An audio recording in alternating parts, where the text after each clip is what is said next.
Chapter 1. The Early Caller. The village of St. Mary Mead was not accustomed to unexpected visitors at dawn.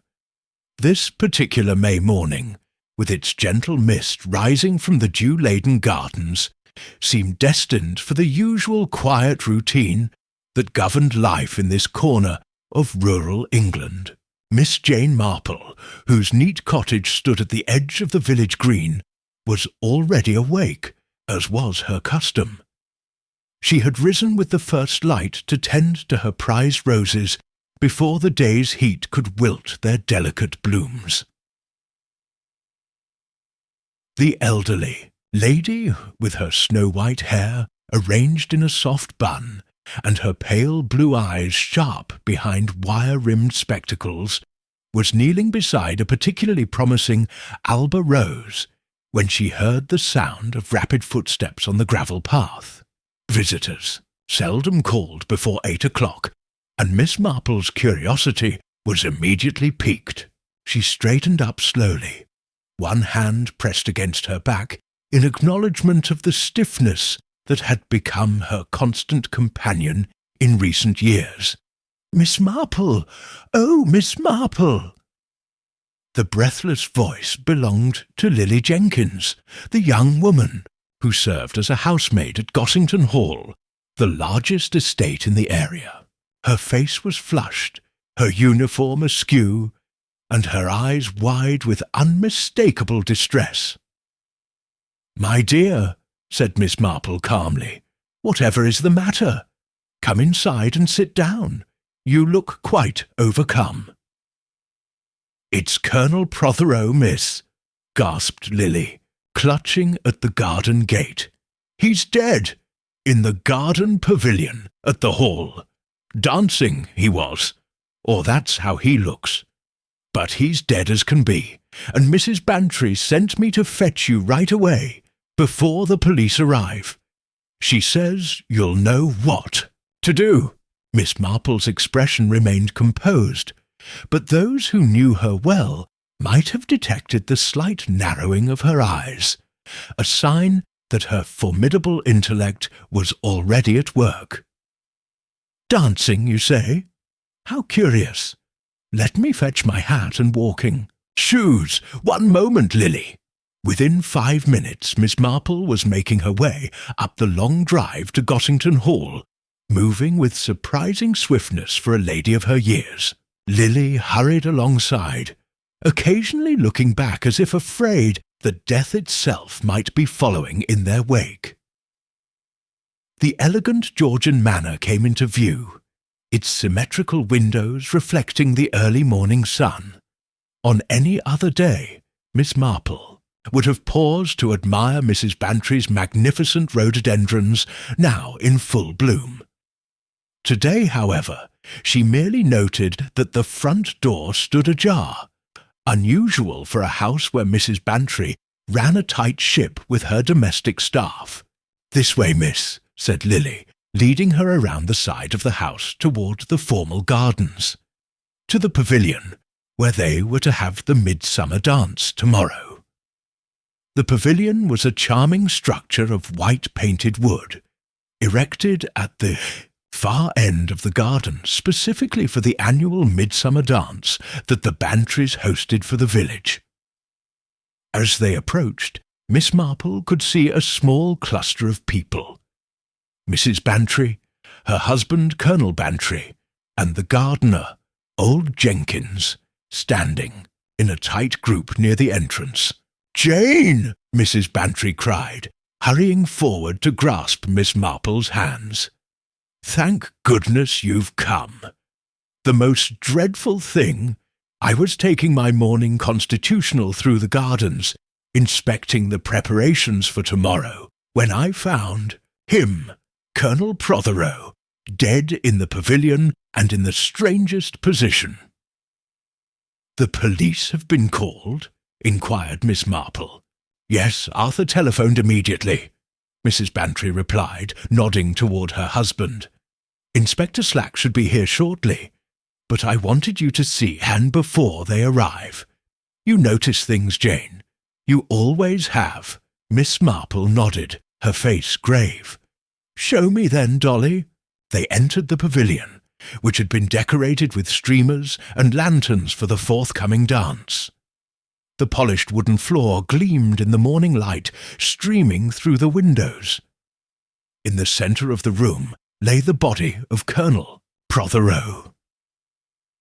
Miss Marple had known the Colonel for years, a disagreeable man, pompous and bullying, who had made few friends in St. Mary Mead despite his position as the local magistrate. Now he lay sprawled in a grotesque parody of a dance position, one arm extended outward, the other crooked as if holding an invisible partner. His legs were similarly arranged in a dance step, frozen in time. His eyes were open, staring at the ceiling, and his expression was one of profound surprise. "Has anything been touched?" Miss Marple asked quietly. "Not by us," Colonel Bantry assured her. "Found him just like this, poor fellow. Must have been here all night." Miss Marple circled the body carefully, her eyes missing nothing. She noted the Colonel's evening clothes, immaculate except for a small dark stain on the left side of his chest, barely visible against the black fabric. She observed his polished shoes, the gold cufflinks, and most particularly the unusual position of his hands and feet. "He's been positioned," she murmured. "After death. See how stiffly the limbs are held? Rigor mortis has set in, but someone arranged him this way." "But why?" Mrs. Bantry shuddered. "Who would do such a macabre thing?" Miss Marple didn't answer immediately. Instead, she glanced around the pavilion, taking in the decorations, the refreshment table set up along one wall, and the small dais where the village band would have played the following evening. "Were there rehearsals yesterday?" she asked. "Yes," said Mrs. Bantry. "The band came to practice, and the dance committee was here to finalize arrangements. We finished around 9. Colonel Prothero wasn't present, at least not while I was. Here, I see," said Miss Marple, "and the pavilion was locked afterward." "It should have been." Colonel Bantry frowned. "Jenkins had the key." The old gardener shuffled his feet. "Locked it myself, sir, at 9:30. Key's been in me pocket ever since." The sound of a motor-car engine interrupted them. "Chitterdee!" The pavilion windows, they could see a police vehicle pulling up the drive. "That will be Inspector Slack," said Miss Marple, stepping back from the body. "I think I shall go home now, Dolly. The police won't want me interfering at this stage." "But you'll help, won't you, Jane?" Mrs. Bantry pleaded. "You know what people will say. Finding a body at Gossington Hall, just when we're hosting the Midsummer Dance. The village will talk of nothing else for months." "People will talk," Miss Marple agreed with a slight smile. "But don't worry, dear. I shall keep my ears open. The truth has a way of making itself known, especially in a village like St. Mary Mead. Murder is never as clever as it thinks it is." With that enigmatic statement, the elderly lady departed, pausing only to nod politely at Inspector Slack as he strode purposefully up the garden path. By the time she reached her cottage, the village was beginning to stir. Miss Marple smiled to herself as she put the kettle on for tea. Before nightfall, a dozen different versions of Colonel Prothero's death would be circulating through St. Mary Mead, and somewhere among all the gossip, speculation, and village whispers, the truth would be waiting for someone patient enough to find it. Chapter 2. The Village Whispers. By 10:30 that morning, the news of Colonel Prothero's death had spread through St. Mary Mead, with the efficiency that only a village gossip network could achieve. Miss Marple sat in her garden, seemingly absorbed in her knitting, but her attention was focused on the steady stream of villagers who found reasons to pass by her gate. Each paused as if by coincidence to exchange a few words about the shocking event at Gossington Hall. "Good morning, Miss Marple," called Mrs. Price Ridley, the vicar's sister-in-law, a formidable woman whose hats were as elaborate as her opinions. "Have you heard the dreadful news? Colonel Prothero found dead. In a dancing pose, they say. Most peculiar." "Yes, most distressing," Miss Marple replied mildly, her needles clicking away. "Poor Colonel Prothero. Poor? Mrs. Price Ridley lowered her voice conspiratorially. "Between ourselves, Miss Marple, the man had few friends. Bullied his wife something terrible, and that daughter of his, well. Anne Prothero has had her difficulties," Miss Marple acknowledged, thinking of the Colonel's young second wife, a woman barely older than his daughter Lettice. "Difficulties indeed. Married a man 30 years her senior for his money, if you ask me. And now she'll have it all. Convenient, wouldn't you say?" Miss Marple made a non-committal sound, her pale blue eyes thoughtful. Mrs. Price Ridley, disappointed by the lack of response, soon continued on her way. She was replaced at the garden gate by Dr. Haydock, the village physician, whose ruddy face was more serious than usual. "Morning, Miss Marple. Thought you'd like to know.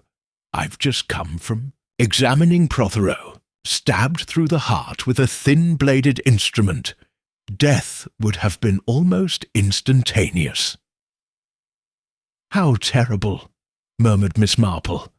"And the time of death, doctor?" "Between 10 and midnight last night, I'd say. Can't be more precise until the full post-mortem. Slack wants me to rush it through." "Inspector Slack is very efficient," Miss Marple observed. "Has he any theories yet?" Dr. Haydock shrugged. "You know Slack likes to keep things close to his chest.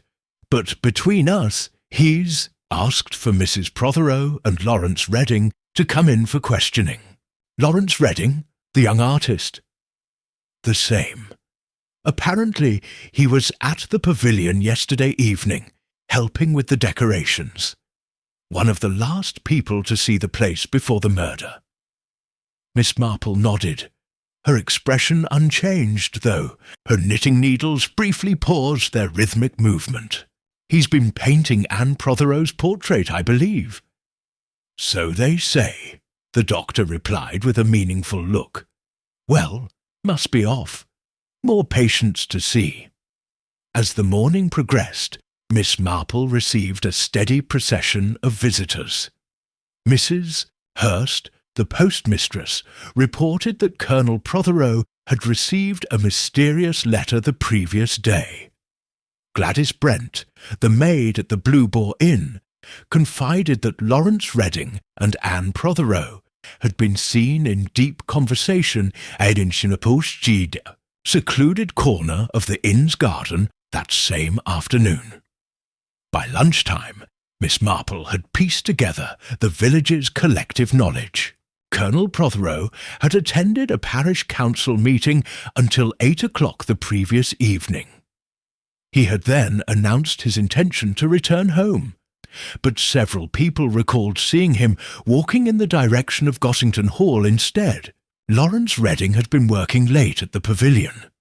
Anne Prothero claimed to have been at home all evening, though only the Protheros' elderly housekeeper could confirm this, and Lettice Prothero, the Colonel's wayward daughter, had supposedly been in London visiting friends, but had unexpectedly returned on the late train. Miss Marple was carefully sorting these facts when her telephone rang. It was Dolly Bantry, sounding agitated. "Jane, you must come at once! Inspector Slack has arrested Lawrence Redding." Arrested him? Already? On what evidence? They found the murder weapon, a paper knife from Arthur's study, hidden behind one of the pavilion curtains. It has Lawrence's fingerprints all over it. He admits he was there late, working on the decorations, but claims he left at 10. No. Inspector doesn't believe him. "I see," said Miss Marple thoughtfully. "And where is Anne Prothero now?" "She's here. Collapsed in tears when they took Lawrence away. Jane, I don't think he did it. He's always seemed such a nice young man." "Nice young men can do terrible things, Dolly," Miss Marple replied. "But I shall come over. There may be observations to make." 30 minutes later, Miss Marple was seated in the drawing-room at Gossington Hall, a cup of tea balanced on her knee while she observed Anne Prothero.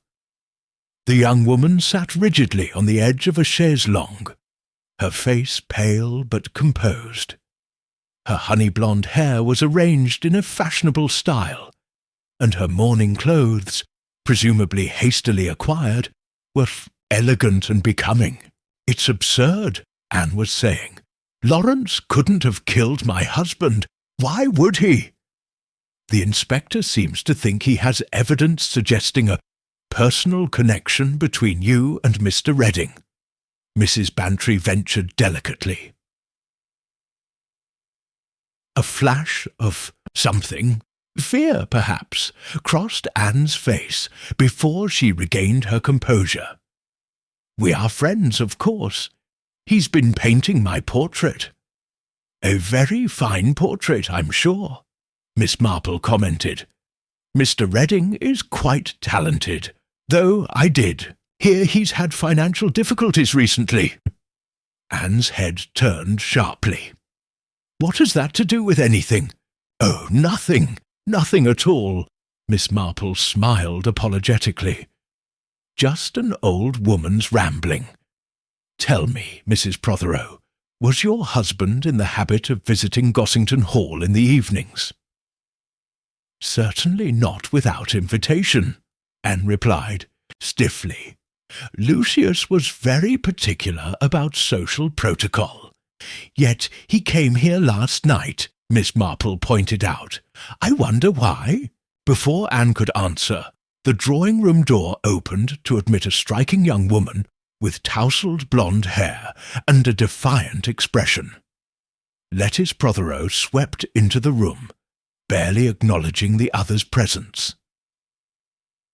"Has anyone told me yet why I shouldn't go back to London? This whole business is too dreary for words." "Lettice," Anne admonished, "your father has been murdered." Lettice shrugged, dropping into an armchair. "Yes, and the police have arrested poor Lawrence for it.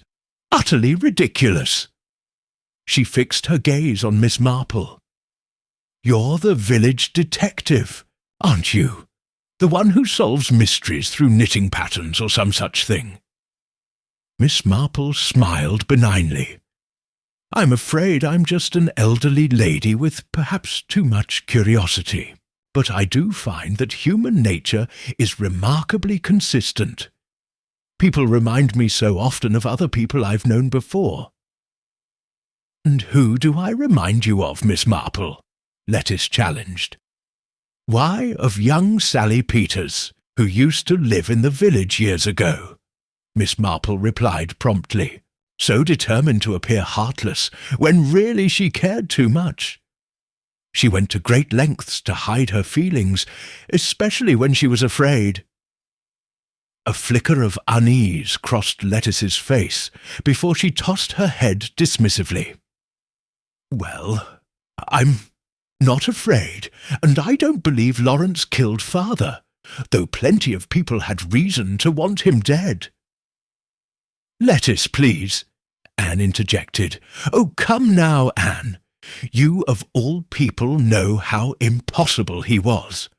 Always controlling, always suspicious. Remember how furious he was about—" "That's quite enough," Anne cut in sharply.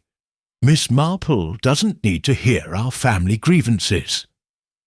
But Miss Marple's alert eyes had caught the exchange, and as she sipped her tea, her mind was busy spinning connections like the delicate threads of a spider's web.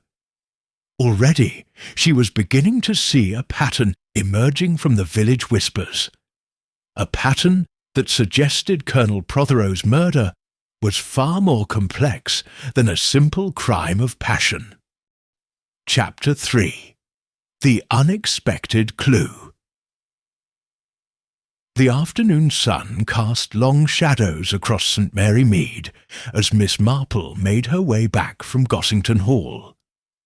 The arrest of Lawrence Redding had caused quite a stir, with villagers clustering in small groups to discuss this latest development. She paused at the vicarage gate, where the Reverend Leonard Clement was clipping his hedge with more vigour than precision. "Ah, Miss Marple," he greeted her. "Terrible business about the Colonel, and now young Redding arrested. What do you make of it all?" "It's early days yet, Vicar," Miss Marple replied cautiously. "Though I must say, things are rarely as straightforward as they first appear. Like that business with the church funds last year." The vicar nodded.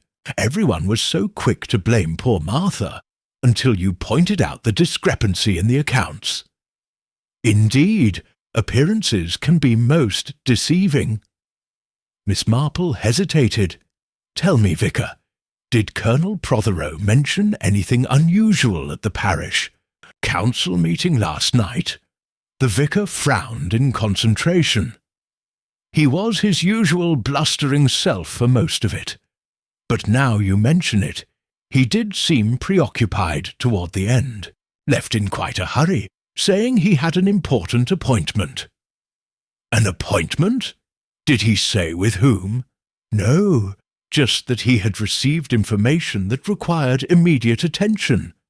Something about catching someone red-handed was how he put it." Miss Marple's eyes narrowed slightly. "How interesting. And the meeting ended at 8, you say?" On the dot, the Colonel was most particular about timekeeping. As Miss Marple continued her walk home, she mentally added this information to her growing collection of facts. Colonel Prothero had left the meeting at 8, intending to catch someone red-handed. By 10, he was dead in the pavilion at Gossington Hall. What had drawn him there, and whom had he expected to meet? Lost in thought, she almost collided with Miss Weatherby, one of the spinster sisters who lived in the quaint cottage opposite the post office. "Oh, Miss Marple, such dreadful news about poor Colonel Prothero!" Miss Weatherby exclaimed. "And in such an odd position, too, as if he were dancing." "Yes, most peculiar," Miss Marple agreed. "It reminds me of that theatrical production last summer. What was it called? Death Takes a Waltz, that's it. The victim was posed just like that." Miss Marple paused. "There was a theatrical production in the village last summer?" "Oh, yes, by the Amateur Dramatic Society. The Colonel's daughter Lettice played the lead, quite convincingly too. And that young artist, Lawrence Redding, designed the scenery." Miss Weatherby leaned closer. "There was talk that he and Lettice were rather friendly during rehearsals, though nothing came of it." "I see," said Miss Marple thoughtfully. "And the victim in the play was posed as if dancing?" "Just so. It was the play's signature scene. The murdered man discovered in the middle of a ballroom, frozen in a dance position. Quite dramatic." Miss Marple thanked Miss Weatherby and continued homeward. This new piece of information turning over in her mind. Was the positioning of Colonel Prothero's body a coincidence or a deliberate reference to the play? And if the latter, what did it signify? Upon reaching her cottage, she found Inspector Slack waiting at her garden gate, his expression as severe as his name suggested. "Miss Marple," he greeted her curtly. "Mrs. Bantry says you were at Gossington Hall this morning when the body was discovered." "Yes, Inspector. Mrs. Bantry was kind enough to send for me." Slack's lips thinned in disapproval. "This is a police matter, Miss Marple. Amateur interference can only hamper our investigation." "Oh, I wouldn't dream of interfering," Miss Marple assured him, her manner meek. "I was merely providing moral support to poor Dolly, Mrs. Bantry." Slack remained unconvinced. "Well, since you were there, did you notice anything unusual about the scene? Anything disturbed or out of place?" Miss Marple considered. The pavilion was very orderly, except for the poor Colonel, of course, though I did wonder about his evening clothes. Was he planning to attend a social function later that night? Not, according to Mrs. Prothero.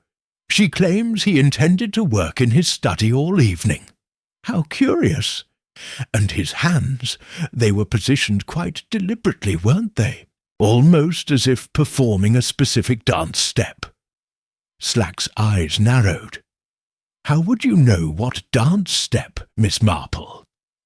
"Oh, I used to be quite the dancer in my youth, Inspector." She smiled. "That position, one arm extended, the other bent. At the elbow, the feet in third position. It's the beginning pose of a waltz." "A waltz," Slack repeated flatly, making a note in his pocketbook. "Anything else?" "Just one small thing," Miss Marple said. There was a tiny piece of green thread caught on the Colonel's cufflink. Very distinctive. The sort used in theatrical costumes, I believe. Slack's head jerked up. "You didn't mention this to anyone else?"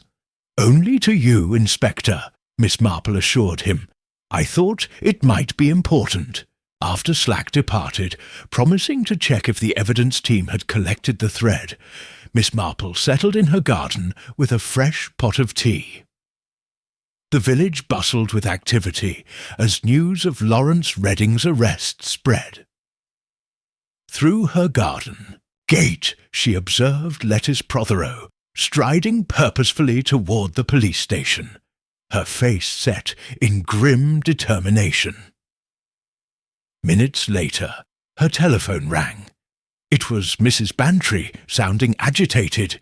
"Jane, the most extraordinary thing has happened.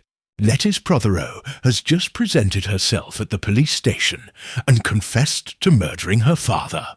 "Indeed," said Miss Marple, her voice betraying no surprise. "And what reason does she give?" "She claims they argued about her allowance, that he threatened to cut her off completely if she didn't break off her friendship with some unsuitable young man. She says she followed him to Gossington, confronted him in the pavilion, and stabbed him in a fit of rage." "I see," said Miss Marple, "and Inspector Slack believes her." "That's just it," Mrs. Bantry replied. "He doesn't.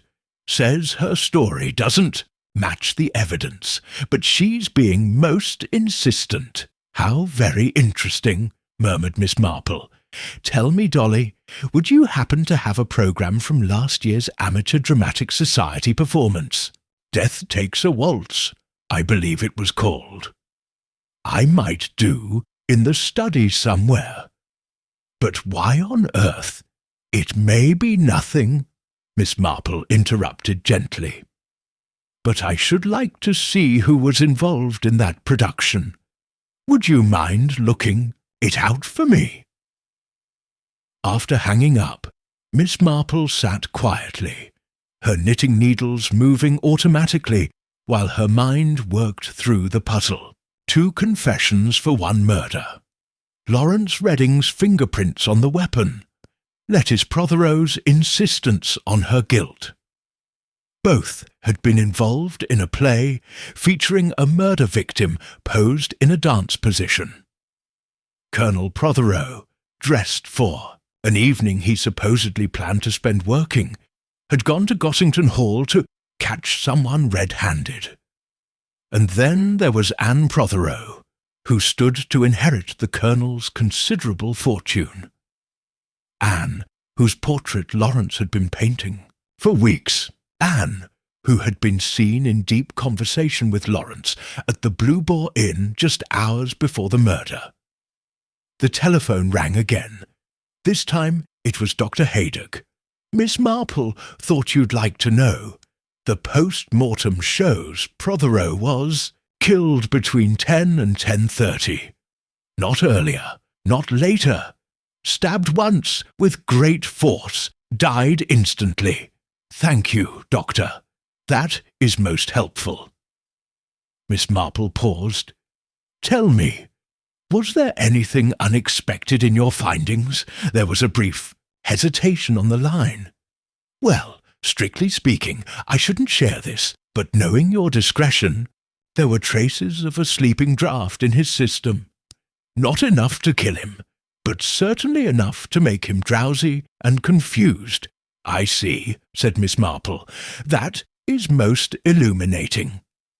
As she replaced the receiver, Miss Marple's pale blue eyes gleamed with understanding.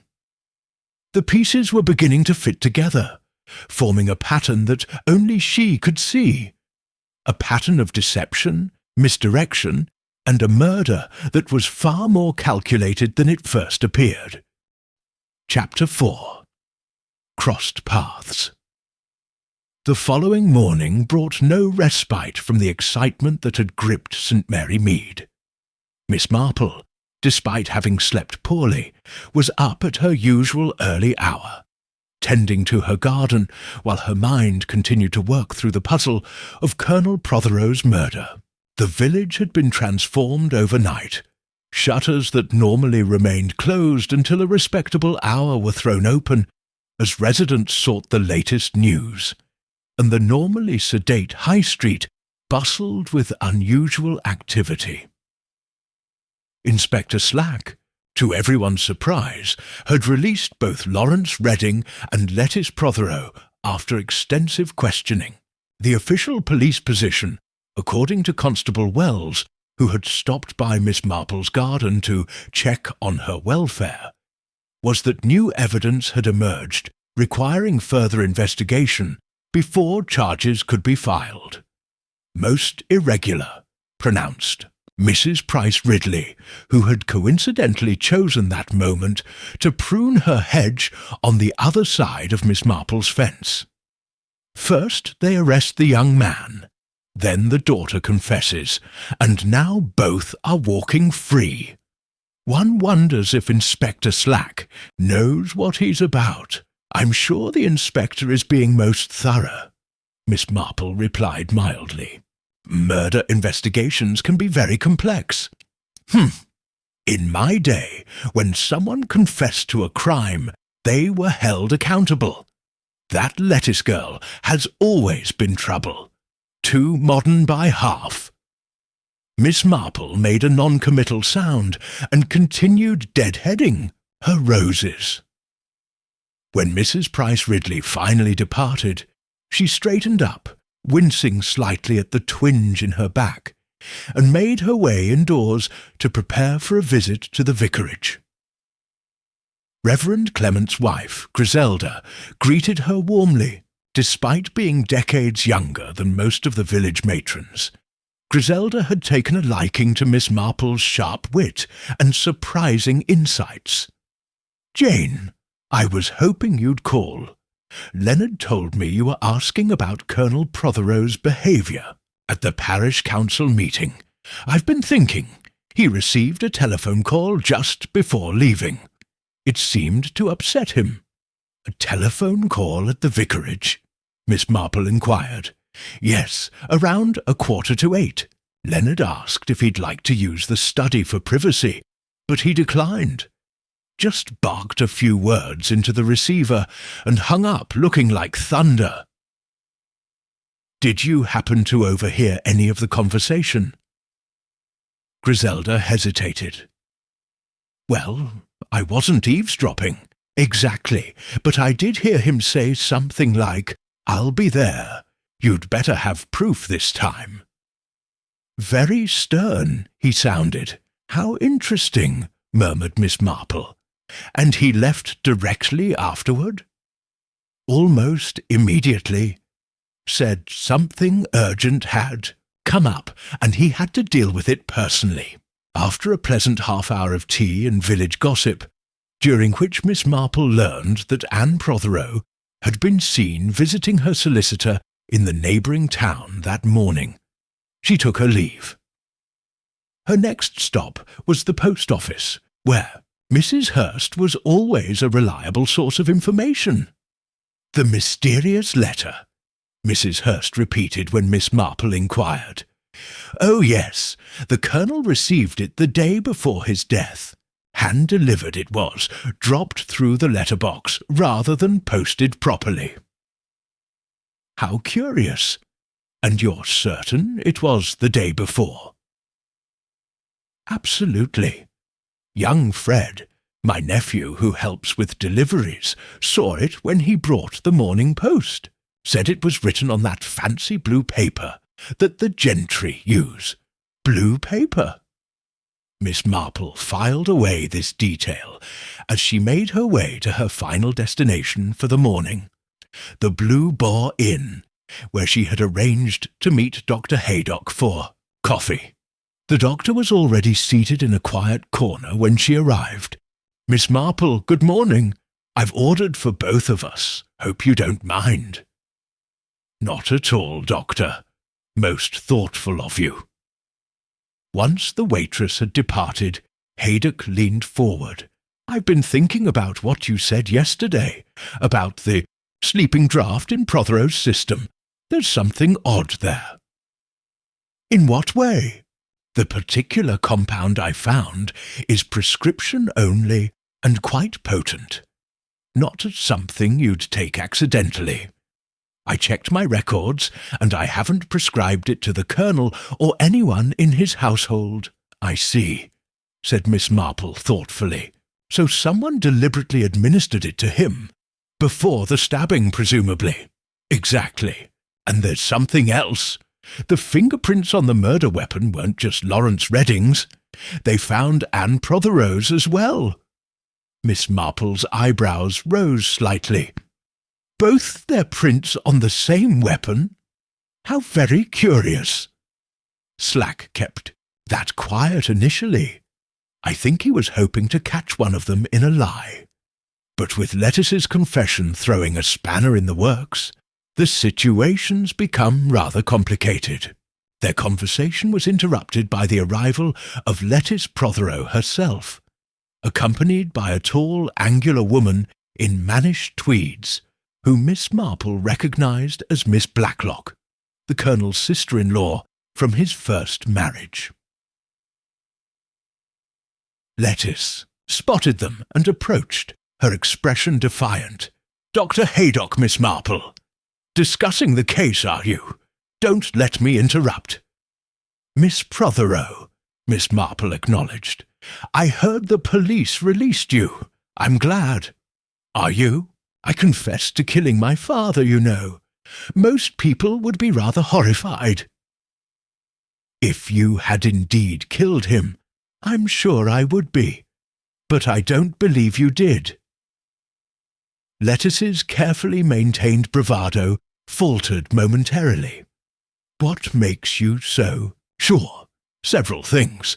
The position of the body, for one. It would have required considerable strength to arrange a grown man in that pose after death. And then there's the matter of the sleeping draught." Lettice paled visibly. "What sleeping draught?" "The one found in your father's system during the post-mortem. Were you aware he'd been drugged before he was stabbed?" Miss Blacklock stepped forward, placing a protective hand on Lettice's arm. I hardly think this is an appropriate conversation, Miss Marple. My niece has been through quite enough. Of course, Miss Marple smiled apologetically. Forgive an old woman's curiosity. By the way, I understand you were involved in last year's theatrical production. Death Takes a Waltz, wasn't it? Such a memorable staging. Miss Blacklock's grip on Lettuce's arm tightened. I directed it, yes. A modest success for our little dramatic society. And the murder scene, the victim posed as if dancing, that was your artistic choice. It was in the script, Miss Blacklock replied stiffly. Now, if you'll excuse us. As they departed, Dr. Haydock looked at Miss Marple with newfound respect. You've been busy, haven't you? What's this about a theatrical production? Just a coincidence, perhaps, Miss Marple replied, but I find coincidences are often worth investigating, especially when murder is involved. Later that afternoon, Miss Marple received a telephone call from Mrs. Bantry. Jane, I've found that programme you asked for, and the most extraordinary thing. Anne Prothero was in the play too. Not a major role, but she was definitely part of the production, as was Lawrence Redding. The three of them, Anne, Lawrence, and Lettuce, would have been very familiar with that particular murder scene. Thank you, Dolly. That is most illuminating. After replacing the receiver, Miss Marple stood by her window, watching as the sun began its descent over St. Mary Mead. The pieces of the puzzle were shifting, forming new patterns in her mind. 3 people connected to Colonel Prothero had been involved in a play featuring a murder victim posed in a dance position. 2 of them had left fingerprints on the murder weapon. 1 had falsely confessed, and someone clever and calculating, had arranged the entire tableau to point in multiple directions at once, creating a deliberate web of confusion. But to what end? What secret was worth killing to protect? As darkness fell, Miss Marple made a decision. Tomorrow she would pay a visit to Prothero Hall. It was time to look more closely at the Colonel's private papers, and the blue letter that had arrived the day before his death. Chapter 5. Echoes in the Hall. Prothero Hall stood on the outskirts of St. Mary Mead, an imposing Jacobean manor house surrounded by well-maintained gardens and a small copse of ancient oaks. As Miss Marple approached along the gravel drive, the following morning, she noted the heavy curtains drawn across many of the windows, a proper show of mourning, though she wondered how deeply felt it might be among the household. She had telephoned ahead, offering her condolences and requesting a brief meeting with Anne Prothero to discuss a small matter regarding the church flower rota.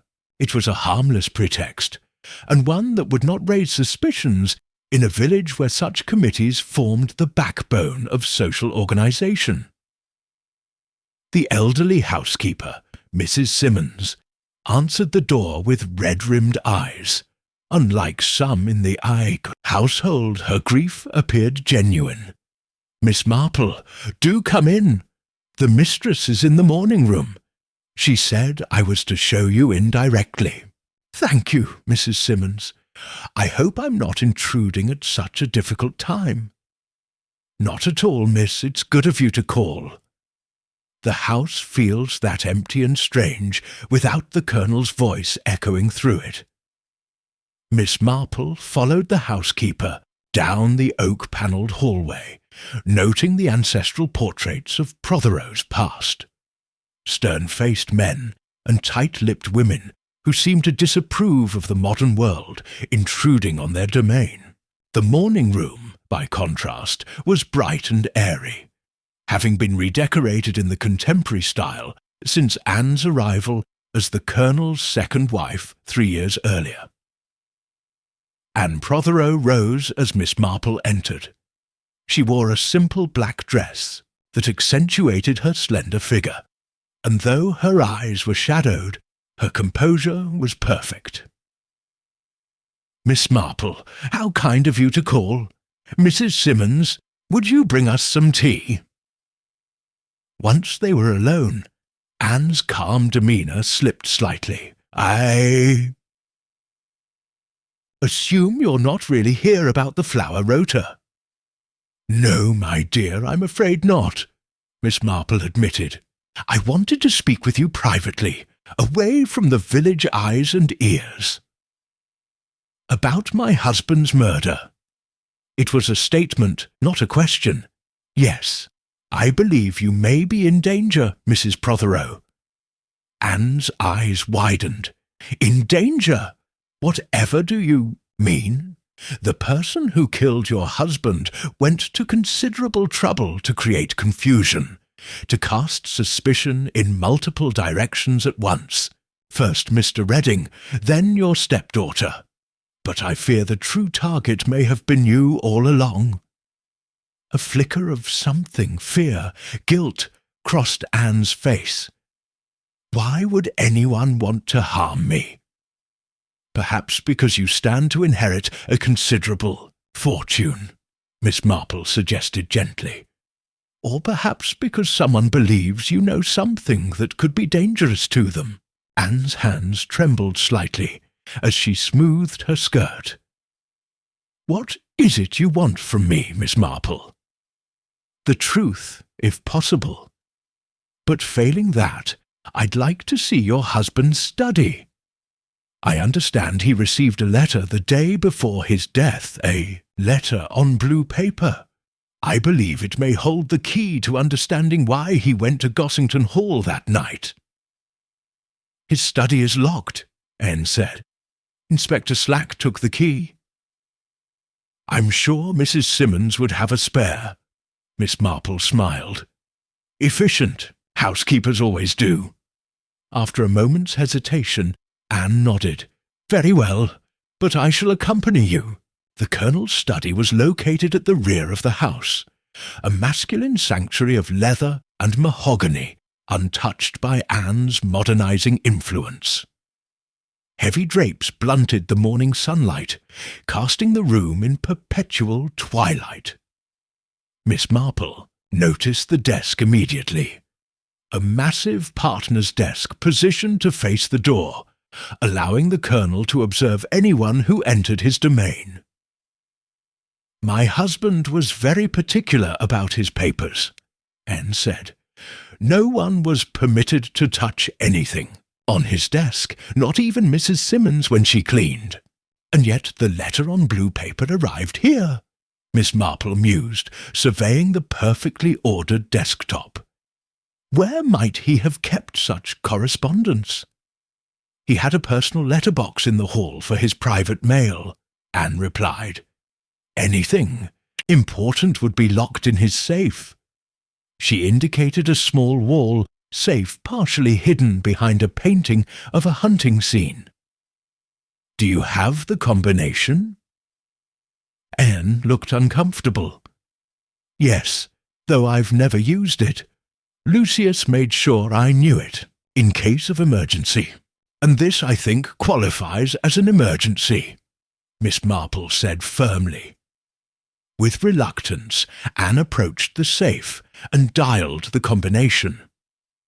The door swung open to reveal a neat stack of papers, a small cash box, and several legal documents. On top of these lay a single sheet of pale blue notepaper. "May I?" Miss Marple asked, reaching for it. The note was brief, written in a disguised hand with capital letters. "I know what you and your wife have been planning. Meet me at the Gossington Pavilion at 10 p.m. Tuesday if you want proof. Come alone, or the evidence goes to the police." "What is this?" Anne gasped, reading over Miss Marple's shoulder. "What does it mean? What I've been planning? I don't understand." "Someone was attempting to lure your husband to Gossington Hall," Miss Marple explained, "and they succeeded. But this is absurd. I wasn't planning anything with Lucius. Quite the opposite. We barely spoke except when necessary." Miss Marple studied Anne's face carefully. "Perhaps the note refers to you and someone else. Mr. Redding, for instance." A flush crept up Anne's neck. That's ridiculous, is it? I understand you've been sitting for a portrait with him for several weeks now, and that you were seen together at the Blue Boar the day of the murder." Anne sank into the Colonel's chair, her composure finally cracking. "It wasn't what you think. Lawrence and I, yes, we fell in love, but we never planned to harm Lucius. I was going to ask for a divorce, which the Colonel would never have granted," Miss Marple observed. "No, he made that quite clear." Anne's voice hardened. "He told me he'd see me penniless and disgraced before he'd let me go, that I'd made my bed and must lie in it." "A difficult situation," Miss Marple acknowledged, "and yet you maintain that neither you nor Mr. Redding killed him." "We didn't. Lawrence wanted to confront him openly, to tell him about us face to face. I was the one who insisted we wait, try to find a civilized solution." Miss Marple returned, the blue note to the safe. "There's something else I'd like to know, Mrs. Prothero. Where were you between 10 and 10:30 on the night of the murder?" Anne's face paled. "I was home. Here, Mrs. Simmons can confirm it." "Can she?" "The police report states that Mrs. Simmons retired to her room at 9:30 with her customary hot milk. She heard you moving about downstairs later, but cannot confirm you remained in the house all evening." "Are you accusing me of lying, Miss Marple? I'm simply trying to establish the facts, just as I'd like to establish why both your fingerprints and Mr. Redding's were found on the murder weapon." Anne's composure shattered entirely. "I can't explain that. I never touched Arthur's paper knife. Never." Their conversation was interrupted by a sharp knock at the study door. Without waiting for a response, Lettice Prothero entered, her expression cold as she surveyed the scene. "Well, well, a cosy little investigation, is it?" She glanced at the open safe. "I see you've wasted no time, Anne. Already going through Father's papers." "Miss Marple was helping me look for something," Anne replied defensively. "I'm sure she was." Lettice's gaze shifted to Miss Marple. "And what have you discovered in your amateur sleuthing? More evidence against Lawrence? Or perhaps against me, despite my confession?" "Neither," Miss Marple replied mildly. "Though I did find this rather interesting note that your father received the day before his death." She handed the blue paper to Lettice, who scanned it quickly, her expression unreadable. "A blackmail note? How sordid and utterly predictable." "You don't seem surprised," Miss Marple observed.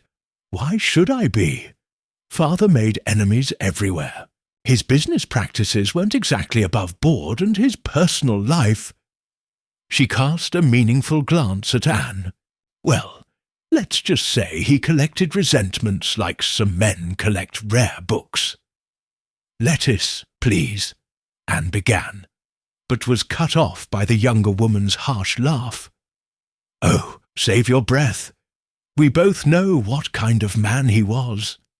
She turned back to Miss Marple. "Did you know my father drove my mother to her death?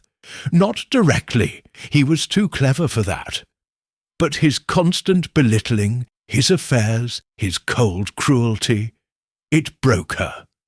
After she died, he barely waited 6 months before marrying. Anne, I'm very sorry for your loss, Miss Marple said softly.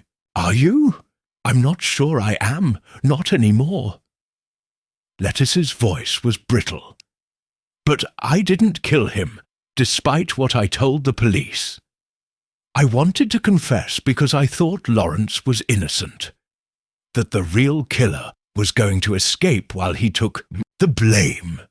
And now, Miss Marple inquired, now I don't know what to think, except that whoever wrote this note knows more than they're telling.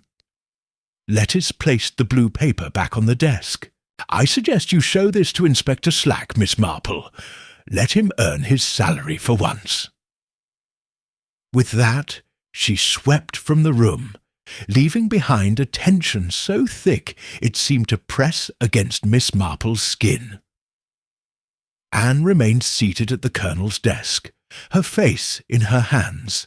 She hates me, she whispered. She always has, from the moment her father brought me home. Hatred and love are powerful emotions, Miss Marple replied. They can drive people to extraordinary actions. But they also leave traces, like footprints, in soft earth. If we follow them carefully, they'll lead us to the truth. As she left Prothero Hall, Miss Marple's mind was working rapidly. The blue note had confirmed one of her suspicions. Colonel Prothero had been deliberately lured to Gossington Hall on the night of his murder. But by whom? And what was the evidence the note writer claimed to possess? The paths were becoming tangled, but Miss Marple was beginning to discern a pattern in the chaos.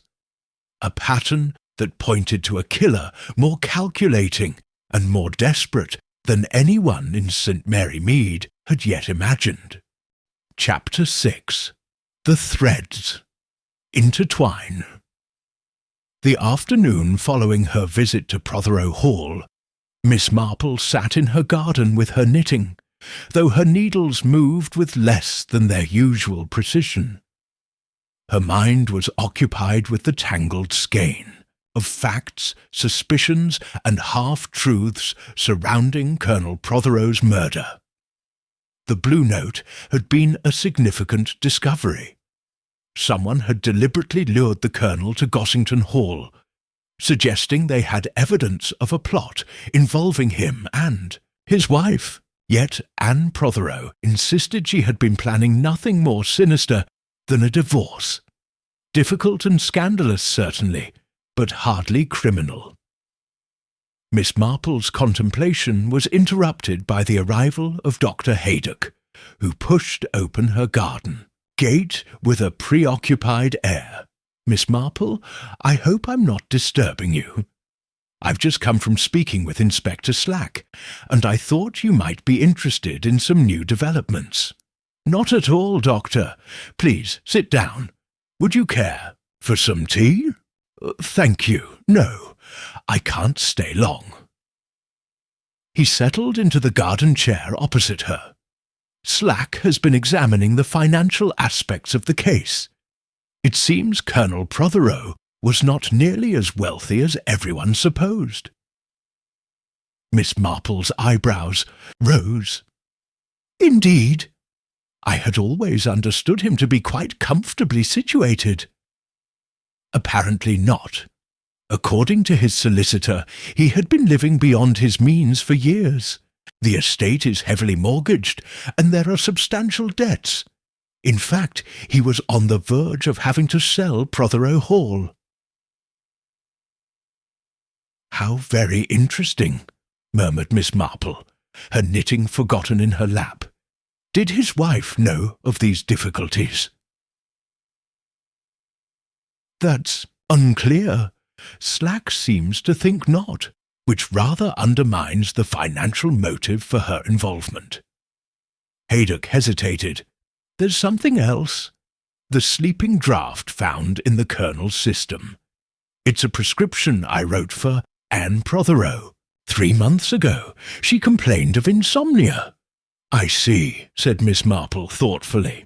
A prescription that would have been kept in their home, accessible to anyone in the household. Exactly. And one more thing.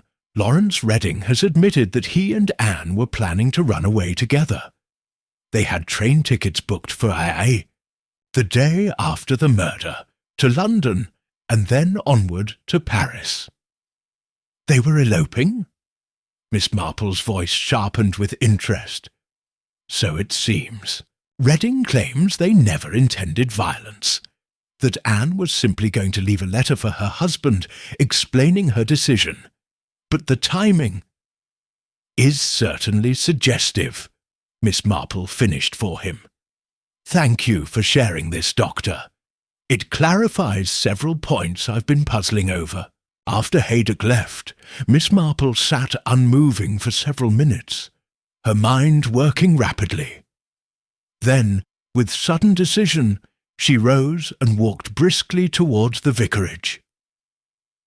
She found Griselda Clement in the garden, attempting to rescue a wilting row of delphiniums.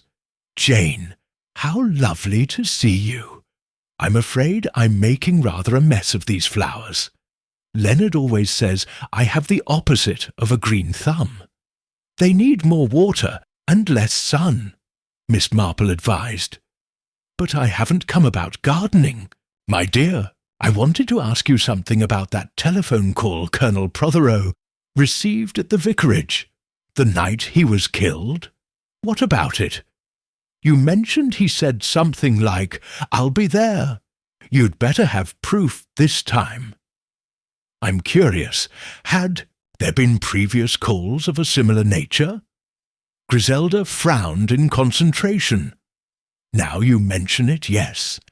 About a week earlier, he took a call that left him quite agitated. I remember because he knocked over Leonard's favourite inkwell afterward and barely apologised. Do you recall if he mentioned who had called? He didn't say a name, but I did overhear him say something about the same allegations and that he wouldn't tolerate baseless accusations. He was quite heated about it. Miss Marple nodded, filing away this information. Thank you, my dear. That's most helpful. Her next stop was the Blue Boar Inn, where the landlord, Mr. Pickford, was polishing glasses behind the bar. Miss Marple, don't often see you in here. What can I get you? Just a little information, if you don't mind. She smiled. I understand Mrs. Prothero and Mr. Redding were seen here the afternoon of Colonel Prothero's death. I was wondering if you happened to notice anything unusual about their meeting. Pickford looked uncomfortable. Don't like to gossip about my customers, Miss Marple. Of course not. And I'm not asking you to. I'm simply trying to help Inspector Slack clear up a few points in his investigation. The mention of the police seemed to ease Pickford's conscience. Well, they were in the garden, at the table under the willow. Very private spot. They seemed intense. At one point Mr. Redding became quite animated, gesturing and such. Mrs. Prothero calmed him down. Did you overhear anything of their conversation? Not much. Though when they were leaving, I did hear Mrs. Prothero say something like, "Not yet. We must wait until we're certain." Made me wonder what they were up to, I must admit. Miss Marple thanked him and left, her mind turning over this new piece of information. Wait until they were certain of what? The Colonel's financial situation, their feelings for each other, or something more sinister. As she walked back through the village, she spotted Lawrence Redding emerging from the post office. Despite his recent release from police custody, he moved with the confident stride of a man with nothing to hide. Upon seeing Miss Marple, he hesitated briefly before approaching her. "Miss Marple, I've been hoping to speak with you." "Have you indeed, Mr. Redding? I'm flattered. Mrs. Bantry mentioned you're taking an interest in the Colonel's death. She seems to think you have a talent for resolving puzzles." "Mrs. Bantry exaggerates my modest abilities," Miss Marple demurred. "But I am concerned about certain aspects of the case, such as why two people would leave their fingerprints on a murder weapon, or why a third would falsely confess, or why a man would go alone to meet someone who had threatened to expose him." Lawrence paled slightly. "I've explained about the paper knife.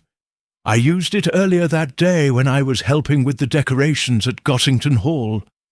As for Anne's prints—" "Yes, that is the puzzle, isn't it?" Miss Marple interrupted gently.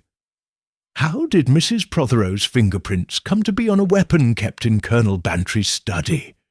A weapon she claims never to have touched." "Someone's trying to frame us," Lawrence said, his voice low but intense. "Can't you see that? First me, then Anne, with Lettice's false confession thrown in to confuse things further. Someone planned this murder very carefully. I believe you're right about that, Mr. Redding. The question is, who would benefit from such elaborate misdirection?" Lawrence shook his head. "I don't know, but it wasn't Anne, I swear it, and it wasn't me. Tell me, Mr. Redding," Miss Marple said, changing tack, "did you know about Colonel Prothero's financial difficulties?" Surprise flickered across his face. "Financial difficulties? The Colonel? No, that's impossible. He was one of the wealthiest men in the county." "Appearances can be deceptive. It seems the Prothero fortune was largely illusory toward the end. The Colonel was facing bankruptcy." Lawrence looked genuinely shocked. "I had no idea. Does Anne know?" "I can't say. But it does rather change things, doesn't it? There would be little financial incentive for murder if there was no fortune to inherit." "I never cared about money," Lawrence said fiercely. "I love Anne for herself, not for Prothero's wealth." "And yet you were planning to elope the very day after the Colonel was killed. A rather unfortunate coincidence, wouldn't you say?" Lawrence's expression hardened. "We were leaving because Anne couldn't bear living with him any longer. His cruelty, his controlling nature, she was at her breaking point. We never planned—" He stopped abruptly. "Never planned what, Mr. Redding?" "Nothing. I've said all I'm going to say without my solicitor present." He tipped his hat stiffly. "Good day, Miss Marple." As she watched him stride away, Miss Marple's eyes narrowed in thought. Lawrence Redding had been about to say something revealing. Something he'd caught himself just in time. What had they never planned? To kill the Colonel? Or something else? Entirely? The puzzle was taking shape in her mind, but several pieces were still missing. The theatrical connection, the drugged tea, the blue note, the dance position. Each element seemed designed to point in multiple directions at once, creating a smokescreen behind which the truth remained hidden. But not for much longer, Miss Marple decided. Tomorrow she would pay a visit to Miss Blacklock, the Colonel's sister-in-law and the director of Death Takes a Waltz. It was time to understand the full significance of that fatal pose and the message it was meant to convey. Chapter 7. The Director's Cut Miss. Blacklock lived in a small but elegant Queen Anne house on the edge of St. Mary Mead, set back from the road behind a well-tended garden. As Miss Marple approached the following morning, she noticed the precision with which the flower beds were arranged, each plant in its proper place, not a weed to be seen. It spoke of a disciplined, methodical mind. Her knock was answered by a thin, efficient-looking maid who showed her into a drawing-room where Miss Blacklock sat reading the morning paper. The Colonel's sister-in-law was a tall, angular woman with iron-grey hair pulled back in a severe bun. She looked up with evident surprise at Miss Marple's appearance. "Miss Marple, I wasn't expecting visitors." "Forgive the intrusion, Miss Blacklock. I hoped we might have a brief conversation about your theatrical production last year. Death Takes a Waltz." Miss Blacklock's expression remained neutral, but her fingers tightened almost imperceptibly on the newspaper. An odd topic for a social call. Perhaps, but given recent events, I believe it may be relevant. After a moment's hesitation, Miss Blacklock set aside her paper and gestured to a chair. "Very well, though I fail to see how an amateur theatrical production could be connected to my brother-in-law's death." "The positioning of Colonel Prothero's body," Miss Marple said directly. "It precisely mirrored the murder scene in your play. The victim discovered in a ballroom, frozen in a dance position. A coincidence, surely. I find that coincidences in murder cases are rarely coincidental," Miss Marple replied, "particularly when several individuals connected to the victim were involved in staging that very scene." Miss Blacklock's eyes narrowed. "If you're implying that I had something to do with Lucius's death—" "I'm not implying anything," Miss Marple assured her.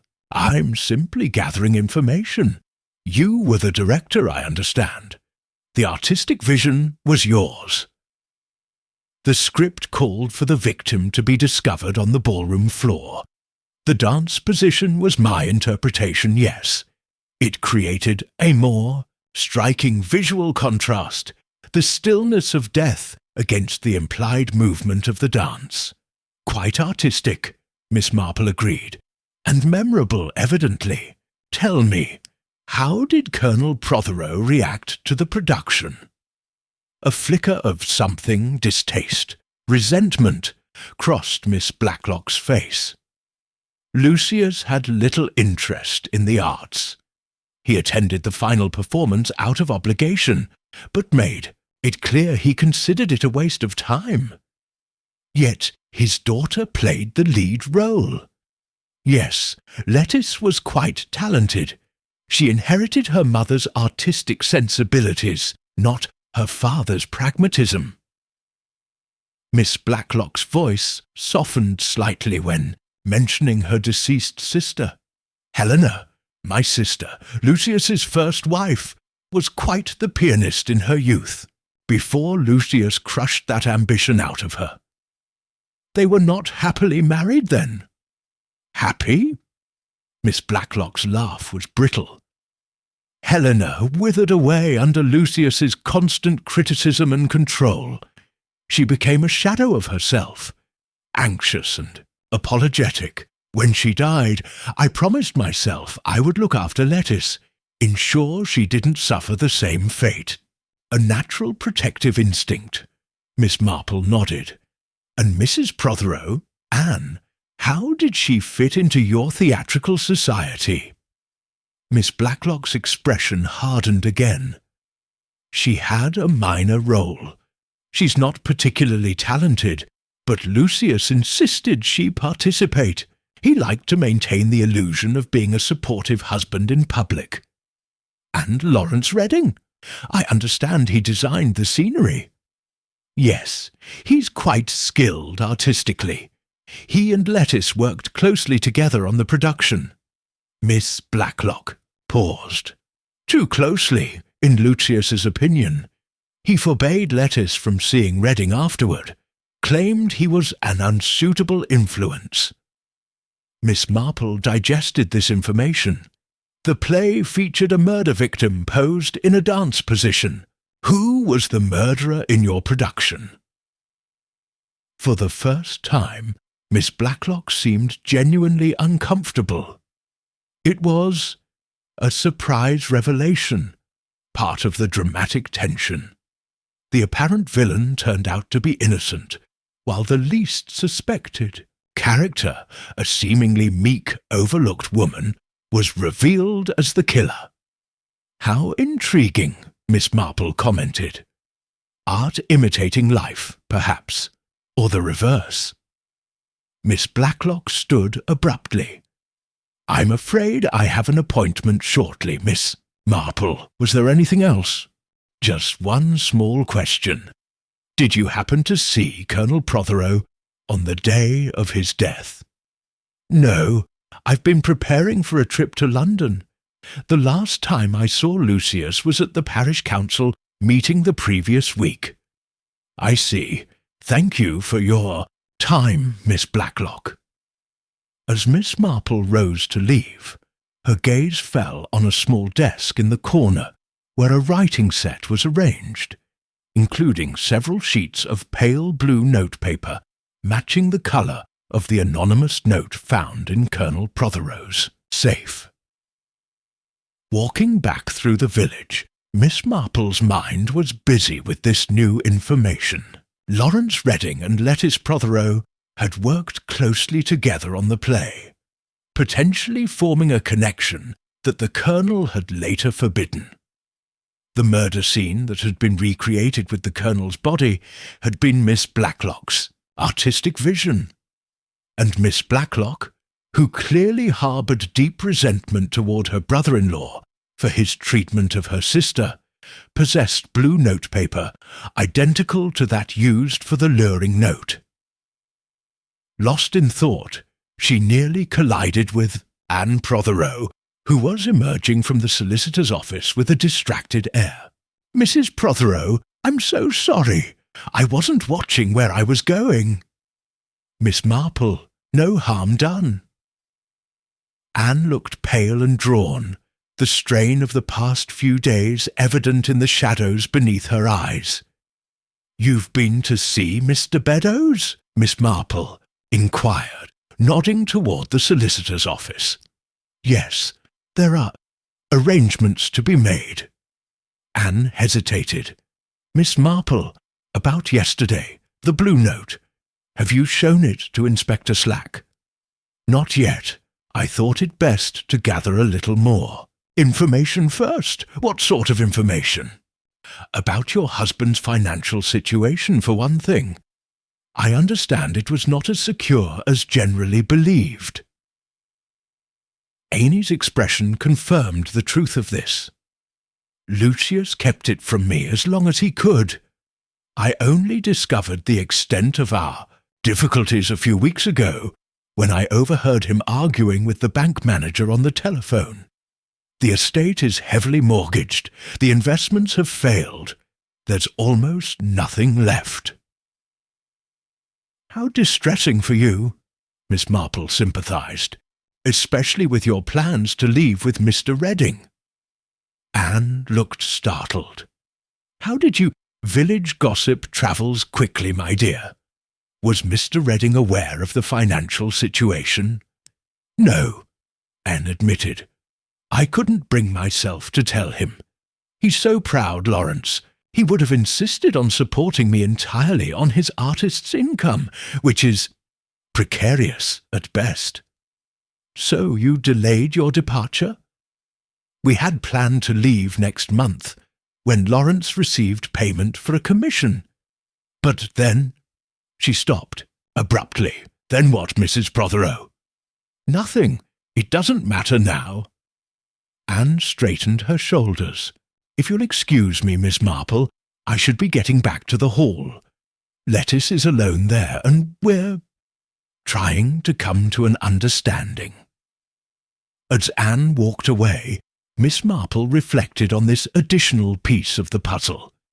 Anne had discovered her husband's financial ruin just weeks before his murder, reducing any monetary motive she might have had, and yet she and Lawrence had been planning to leave, plans they had apparently adjusted in response to some new development. Her path home took her past the vicarage, where she found the Reverend Clement in animated conversation with Dr. Haydock at the garden gate. "Miss Marple," the vicar greeted her. "Just the person we were discussing. Dr. Haydock has been sharing some rather startling news. Inspector Slack has released Lawrence Redding from all suspicion," the doctor explained. "It seems he has a cast-iron alibi for the time of the murder. He was in the neighbouring town of Much Benham, meeting with a potential client about a portrait commission. Several witnesses place him at the Rose and Crown Inn from 9:30 until nearly 11. "How very interesting," Miss Marple murmured. "And Mrs. Prothero's alibi, has that been confirmed?" "That's the curious thing," said Dr. Haydock. "Old Mrs. Simmons swears she heard Anne moving about the house until at least 10:30 when she fell asleep, but no one actually saw her." "And Lettice?" asked Miss Marple. "She maintains she returned from London on the late train, arriving at St. Mary Mead Station at 10:45. The station master confirms this." Miss Marple absorbed this information with a thoughtful nod. "So all three of our primary suspects have alibis of varying strength for the time of the murder." "Precisely," said the vicar, "which raises the question, who else had reason to wish Colonel Prothero harm?" "Perhaps someone who knew him a very long time," Miss Marple suggested. "Someone who held a deep grudge, for instance, about his treatment of his first wife." Dr. Haydock looked startled. "You're thinking of Miss Blacklock? But she's a respectable spinster set in her ways, hardly the type for violence. In my experience, Doctor, there is no typical type for murder when the motivation is strong enough." Miss Marple smiled gently. "Consider the play that Miss Blacklock directed last year. The murderer was revealed to be a seemingly meek, overlooked woman. Art imitating life, as I said earlier today. But what would be her motive?" the vicar puzzled. "Revenge for her sister's unhappiness, after all these years? Perhaps," Miss Marple acknowledged, "or perhaps protection of her niece, for instance. Remember, Colonel Prothero had forbidden Lettice from seeing Lawrence Redding after they worked together on the play." Dr. Haydock's expression sharpened with interest. "Lawrence and Lettice? I thought his relationship was with Anne." "Relationships can be complex, Doctor, and in a small village people often play multiple roles, just as in the theatre." Miss Marple glanced at her wristwatch. "Oh dear, I must be going. I'm expecting Inspector Slack for tea. I believe it's time to show him that blue note from the Colonel's safe." As she continued home, Miss Marple's mind was working rapidly. The pieces were nearly all in place now, forming a pattern that only she could see clearly. The Colonel's murder had been meticulously planned, with false trails laid in multiple directions. But the killer had made one fatal mistake, drawing too directly on the theatrical murder scene, revealing a connection that pointed to the truth. By the time she reached her cottage, Miss Marple had formulated a plan. It was time to set a trap for a killer who believed themselves to be safely hidden behind a carefully constructed facade of misdirection. Chapter 8. A trap is set. Inspector Slack arrived at Miss Marple's cottage precisely at 4 o'clock, his manner as brisk and impatient as ever. He declined the offer of tea and cake, making it clear that his visit was strictly professional. "I understand you have information relevant to the Prothero case, Miss Marple. I must say, I don't appreciate civilians conducting their own investigations in parallel with official police work." "Oh, I wouldn't call it an investigation, Inspector," Miss Marple replied mildly. "Just a few observations and conversations. We villagers do tend to talk, you know." "Humph. Well, what is it you wanted to show me?" Miss Marple produced the blue note she had discovered in Colonel Prothero's safe. "This was delivered to the Colonel the day before his death. It appears to be what drew him to Gossington Hall that evening." Slack read the note, his expression sharpening. "Where did you get this?" "From the Colonel's safe at Prothero Hall. Mrs. Prothero was kind enough to open it for me." "And you didn't think to turn this over to the police immediately?" Slack's voice rose with indignation. "I thought it best to understand its context first," Miss Marple explained.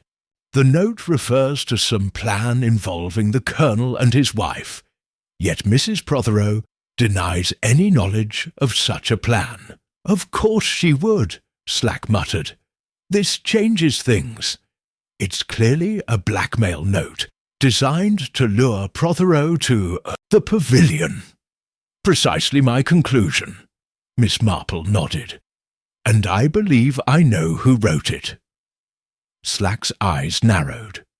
"Do you? Indeed. The note is written on rather distinctive blue paper. The same kind I observed in Miss Blacklock's writing desk this morning, and the message itself, threatening to expose some plot, seems designed to play on the Colonel's suspicious nature." "Miss Blacklock? The sister-in-law?" Slack looked sceptical. "What motive would she have?" "A deep-seated resentment over the Colonel's treatment of her sister, perhaps, or a desire to protect her niece Lettice from suffering a similar fate." Miss Marple paused. "But there's another connection that I find particularly suggestive. Miss Blacklock directed the Amateur Dramatic Society's production of Death Takes a Waltz last year, a play featuring a murder victim discovered in precisely the same dance position as Colonel Prothero's body." Slack's expression changed from scepticism to dawning interest. "You believe she deliberately recreated the murder scene from her own play? It would be a rather remarkable coincidence otherwise, wouldn't you say? Especially when you consider that Lawrence Redding, Anne Prothero, and Lettice Prothero were all involved in that production." "So you think she's framing them?" "I think she's creating confusion, pointing suspicion in multiple directions at once. The positioning of the body suggests theatrical knowledge. The presence of a sleeping draught from Ennine's prescription implies her involvement. The paper knife, with both Anne and Lawrence's fingerprints, creates an obvious connection to them." "But Redding has an alibi," Slack objected. "He was in Much Benham at the time of the murder." "Yes, and conveniently so," Miss Marple pointed out, almost as if he knew something was going to happen that evening and ensured he would be elsewhere. Slack drummed his fingers on the table, considering. "Miss Blacklock doesn't strike me as the murdering type. A respectable spinster." "In my experience, Inspector, respectability is often the perfect disguise for darker intentions. And the theatrical connection is too strong to ignore. I believe Miss Blacklock lured Colonel Prothero to the pavilion, perhaps drugged his tea, and then stabbed him with Colonel Bantry's paper knife, which she had taken earlier for this purpose. She then arranged his body in that distinctive dance pose, her artistic signature, as it were, though she never expected anyone to recognize it as such. It's a theory, Slack admitted grudgingly, but without evidence. I believe I can help provide that, Miss Marple said, her eyes twinkling. If you're willing to cooperate with what some might call civilian interference. She outlined her Plan quickly. A rumour would be spread that new evidence had been discovered in the pavilion, evidence that directly linked the murderer to the scene. The true killer, anxious to ensure no such evidence existed, would be compelled to return to the pavilion to check. "It's a trap," Slack said bluntly. "Indeed it is, Inspector, and one I believe will work, given the methodical nature of the individual we're dealing with. Someone who plans a murder so carefully, creating elaborate misdirection, would be unable to resist ensuring no loose ends remained." After some argument, Slack reluctantly agreed to Miss Marple's plan. Officers would be stationed around Gossington Hall that evening, while the rumour would be strategically planted through Mrs. Bantry's afternoon telephone calls.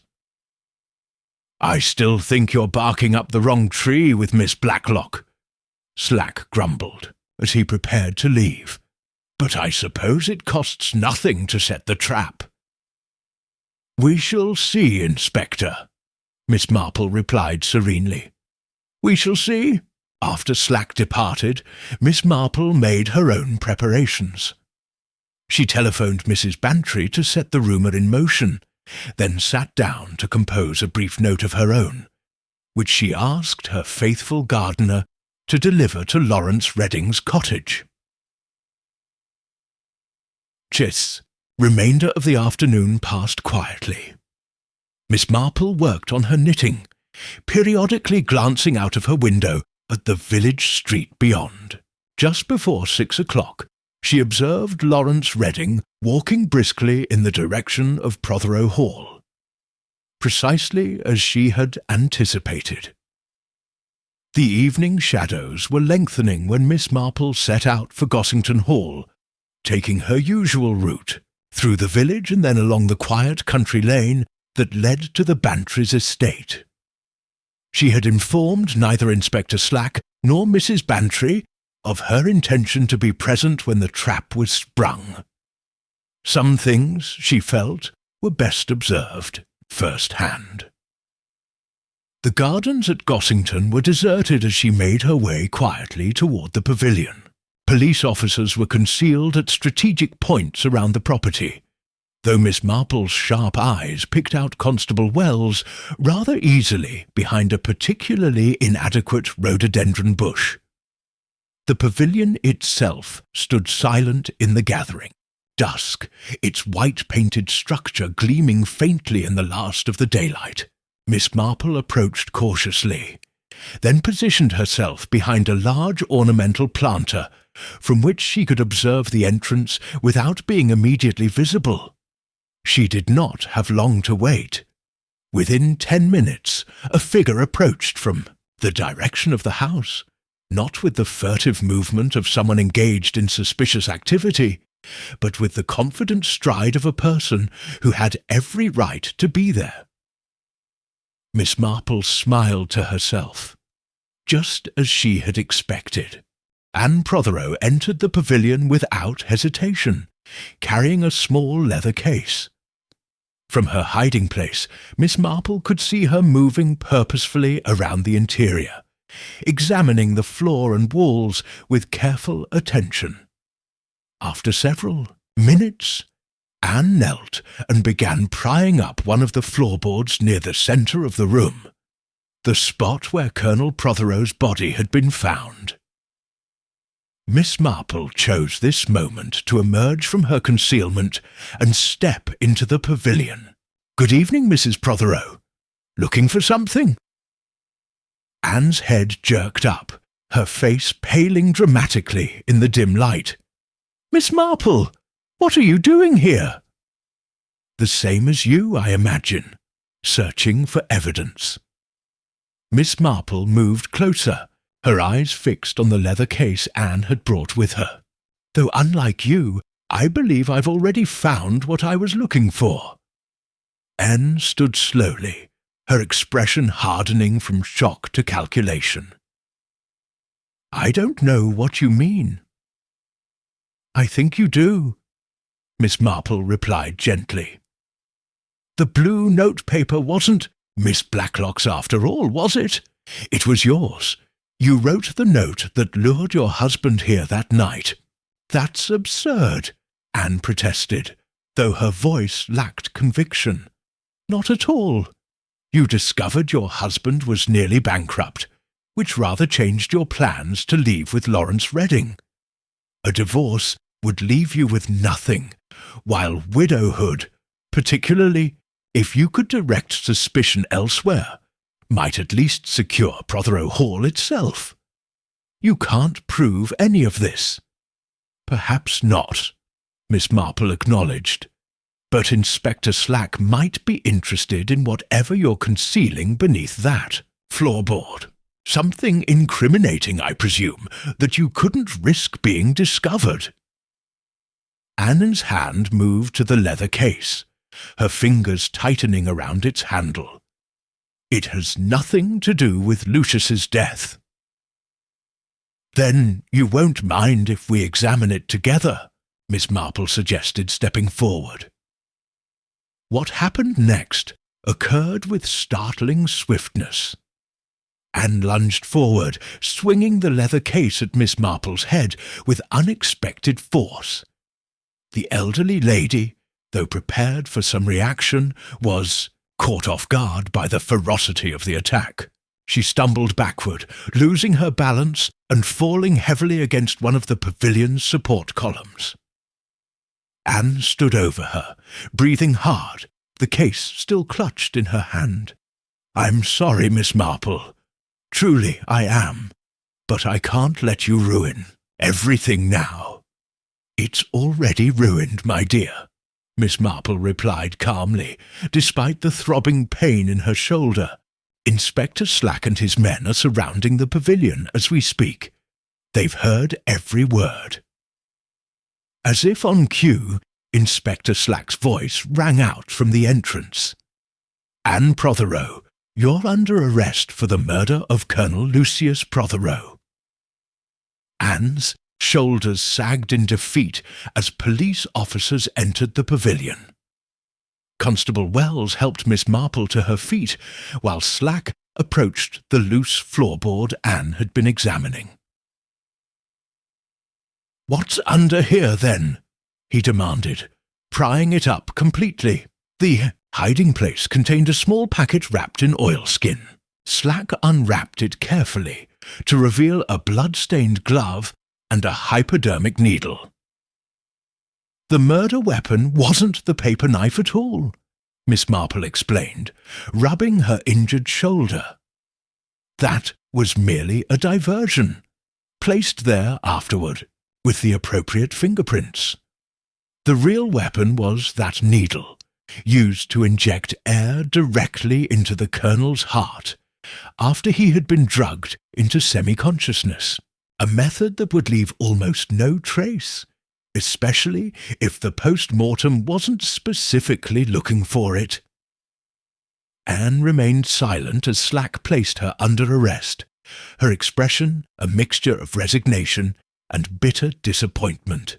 As she was led away, Miss Marple couldn't help but feel a twinge of sadness for the woman whose desperate bid for freedom had led her down such a dark path. The puzzle was solved, yet somehow the resolution brought little satisfaction. Another village tragedy had unfolded in St. Mary Mead, leaving behind broken lives and shattered illusions. As Miss Marple made her way slowly back to her cottage, the weight of human frailty seemed to press upon her more heavily than the physical pain of her encounter with a murderer. Chapter 9. Confessions and Revelations. The morning after Anne Prothero's arrest dawned with a clarity that seemed almost inappropriate, given the sombre events that had unfolded.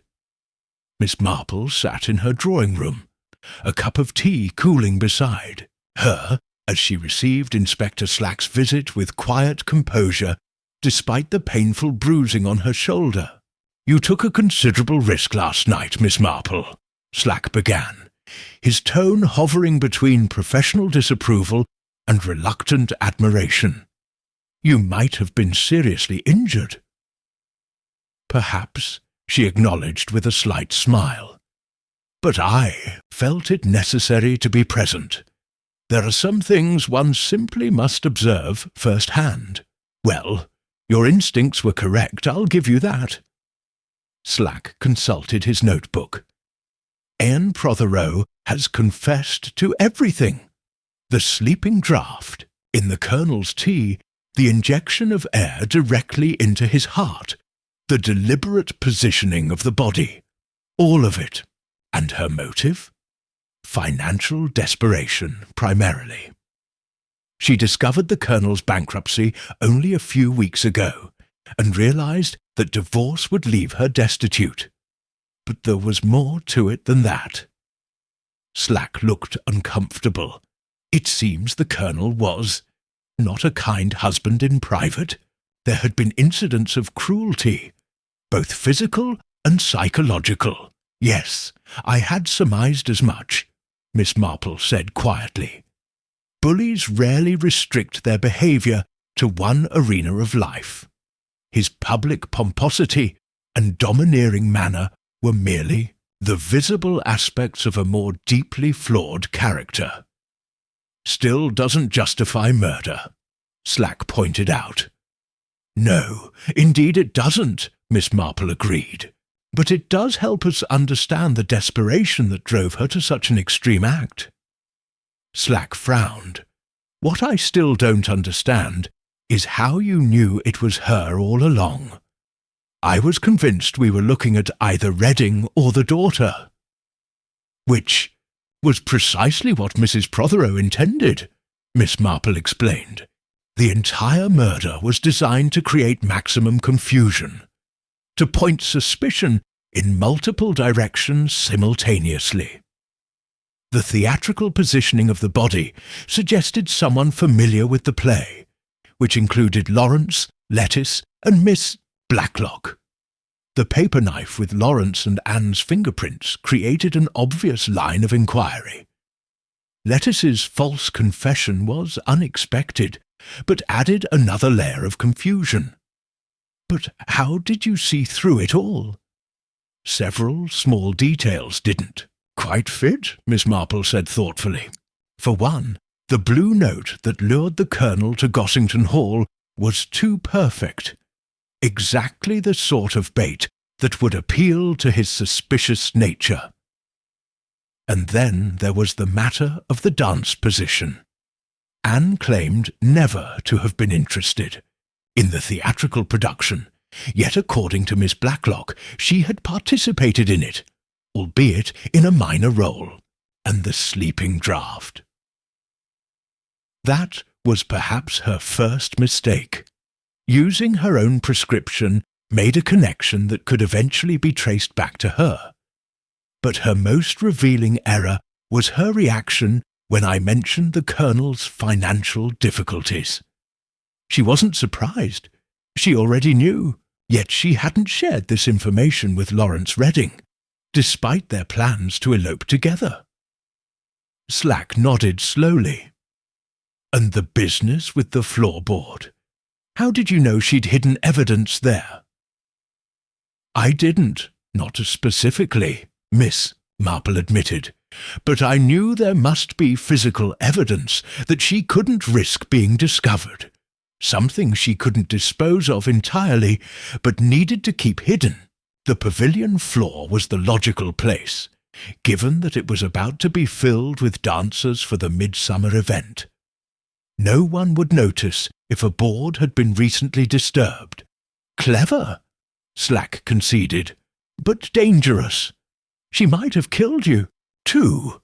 I don't believe she would have gone that far," Miss Marple said gently. "Mrs. Prothero is not, at heart, a violent woman. She acted out of desperation and fear, not innate cruelty. That's what makes her crime so tragic and so human." After Inspector Slack's departure, Miss Marple received another visitor, Lawrence Redding, looking haggard and distressed. "I came to thank you," he said awkwardly. standing in her drawing room with his hat clutched in his hands. "And to apologize. I didn't realize. I never suspected Anne." "Sit down, Mr. Redding," Miss Marple invited. "You've had a terrible shock." "I loved her," he said simply, sinking into a chair. "I thought I knew her, and now to discover that she was capable of such calculation, such deception." "Love often blinds us to the complexities of human nature," Miss Marple observed. "We see what we wish to see in those we care for." "She used me," Lawrence said bitterly. "My fingerprints on the knife, my known relationship with her. I was just another layer of misdirection in her plan." "I don't believe it was quite that simple," Miss Marple replied. "From what I observed, her feelings for you were genuine. But she found herself trapped in an impossible situation. An abusive marriage, impending financial ruin, and no legal way out that wouldn't leave her destitute. She could have told me the truth. We would have managed somehow. Perhaps. Or perhaps she believed she was protecting you from that burden." Miss Marple paused. "There's something else you should know. The note I sent you yesterday afternoon, asking you to meet Anne at Prothero Hall. That was part of my plan to confirm my suspicions. I needed to ensure you were safely elsewhere when the trap was sprung at the pavilion." Lawrence looked at her with surprise. "You were protecting me?" "I was ensuring justice was properly directed," Miss Marple corrected him. "I knew you were innocent of the murder, but your connection to Anne made you vulnerable." Lawrence was silent for a moment, absorbing this. And Lettice? Why did she confess if she knew she was innocent? I believe Miss Prothero was attempting, in her own misguided way, to protect you. She suspected her stepmother's involvement, but couldn't prove it. By confessing herself, she hoped to create enough confusion to prevent your arrest, or at least to buy time for the truth to emerge. "That's extraordinary," Lawrence murmured. "I had no idea she felt such loyalty toward me." "Your work together on the theatrical production created a bond," Miss Marple suggested. "And perhaps she saw in you someone who understood her artistic temperament, something her father never did." After Lawrence left, Miss Marple spent a quiet hour in her garden, deadheading roses with particular attention, as if the simple, methodical task could help restore order to a world temporarily disrupted by human passions and failings. She was interrupted by the arrival of Lettice Prothero, who approached with uncharacteristic hesitation. "Miss Marple, I hope I'm not disturbing you." "Not at all, my dear. Would you care to join me? I find gardening most therapeutic in times of distress." Lettice declined the offer of gardening gloves, but sat on the nearby bench, watching Miss Marple work. "Is it true? About Anne, I mean. Did she really kill father because of money?" "Partly," Miss Marple replied carefully.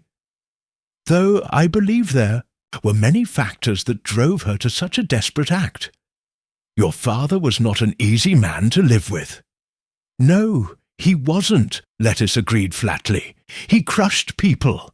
My mother, Anne, me. Anyone who didn't conform to his rigid expectations." She twisted her hands in her lap.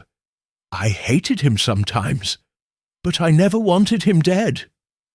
"Of course not. That's why I confessed, you know.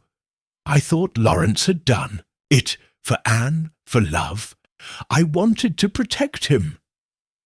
Lettice gave a hollow laugh. How naive that seems now. "Not naive," Miss Marple corrected her. "Loyal, and rather brave in its way, but utterly pointless. Anne had planned it all so carefully. Lettice's voice held equal measures of bitterness and admiration, using the theatrical murder as a template, implicating both Lawrence and herself just enough to create confusion, drawing on her nursing training from the war to execute a nearly untraceable killing. Nearly untraceable, Miss Marple emphasized. Murder always leaves traces, my dear. Not just physical evidence, but patterns of behavior, inconsistencies, moments of revelation. Like what? Like your stepmother's reaction when I mentioned your father's financial difficulties. She already knew about them, yet hadn't shared that information with Lawrence, despite their supposed plans to elope. That suggested she had adjusted her plans in response to this discovery, moving from divorce to a more permanent solution. Lettice nodded slowly. And now we're both alone. Father dead, Anne imprisoned. Even Aunt Blacklock is leaving for London indefinitely. Prothero Hall will have to be sold to cover Father's debts. Everything's changed. Change, even painful change, can sometimes lead to growth, Miss Marple suggested gently. You're young, talented, with your whole life ahead of you. Perhaps now you'll have the freedom to pursue your artistic interests without your father's disapproval. Perhaps. Lettice stood, brushing invisible dust from her skirt. Thank you, Miss Marple, not just for solving the case, but for understanding. Most people in the village see only the scandal, the sensation. You see the human tragedy beneath it all. As Lettice walked away, Miss Marple returned to her roses, reflecting on the tangled, human emotions that had led to Colonel Prothero's death. Passion, fear, desperation, the need for freedom. These powerful forces existed even in the seemingly tranquil setting of St. Mary Mead. Behind the neat hedges and twitching curtains, human hearts contained the same capacity for both love and violence as in any great city. The dance of life and death continued everywhere, she mused, even in places where nothing ever seemed to happen. And sometimes, as in Colonel Prothero's case, that dance could freeze in a single, fatal moment. A tableau of human tragedy that only the most observant eyes could truly decipher. Chapter 10. The aftermath. A fortnight after the arrest of Anne Prothero, St. Mary Mead had settled back into its usual rhythms. The excitement of murder and detection had gradually given way to the more mundane concerns of village life, the Women's Institute flower show preparations, Reverend Clement's sermon topics, and the weather's impact on local gardens. Yet beneath this return to normality, subtle changes had occurred, like ripples spreading outward from a stone cast into still water. Miss Marple, recovered from her encounter in the pavilion, sat with Mrs. Bantry in the garden at Gossington Hall. The midsummer dance had been cancelled, of course, but the gardens were still in their full summer glory, with roses climbing the walls and the herbaceous borders a riot of colour. It feels strange, Mrs. Bantry admitted, pouring tea for them both. Knowing what happened here, Arthur wants to sell the pavilion, perhaps have it dismantled entirely. That might be for the best. Miss Marple nodded. Some places retain unhappy memories, no matter how one tries to dispel them. I still can't quite believe it was Anne. Mrs. Bantry shook her head. She always seemed so controlled, so proper. The most desperate people often maintain the most careful facades, Miss Marple observed. It's those who express their feelings openly who rarely resort to such extreme measures. I suppose that's true. Mrs. Bantry hesitated. "Jane, there's something. I've been wondering. How did Anne manage to position the Colonel's body in that dance pose? He was a substantial man, and she's quite slight." "The sleeping draught helped, I believe," Miss Marple replied. "It wouldn't have rendered him completely unconscious. That would have been too suspicious. But it would have made him compliant. Confused, she likely guided him into position before administering the fatal injection. A cruel touch of theatre, reflecting her resentment at being forced to participate in the village play." "And the paper knife? The one with both her and Lawrence's fingerprints?" "A clever piece of misdirection. Lawrence had indeed used it earlier when helping with the decorations. Anne merely needed to ensure her own prints were added afterward. She likely took it from your husband's study during a previous visit, kept it, and then planted it at the scene." Mrs. Bantry shuddered. Such calculation, and all because of money and fear. "And a desperate desire for freedom," Miss Marple added, "though she chose a path that has led to a different kind of prison altogether." Their conversation was interrupted by the arrival of Dr. Haydock, who had come to check on Miss Marple's injured shoulder. "Almost healed, I think," he pronounced after a brief examination. "You were fortunate, Miss Marple. A blow to the head at your age could have been quite serious." "Providence was looking after me," she replied with a small smile. "And speaking of fortunate outcomes, how is Lawrence Redding faring? I haven't seen him in the village recently." "He's left St. Mary Mead," Dr. Haydock informed them. "Moved to London to pursue his artistic career, from what I understand.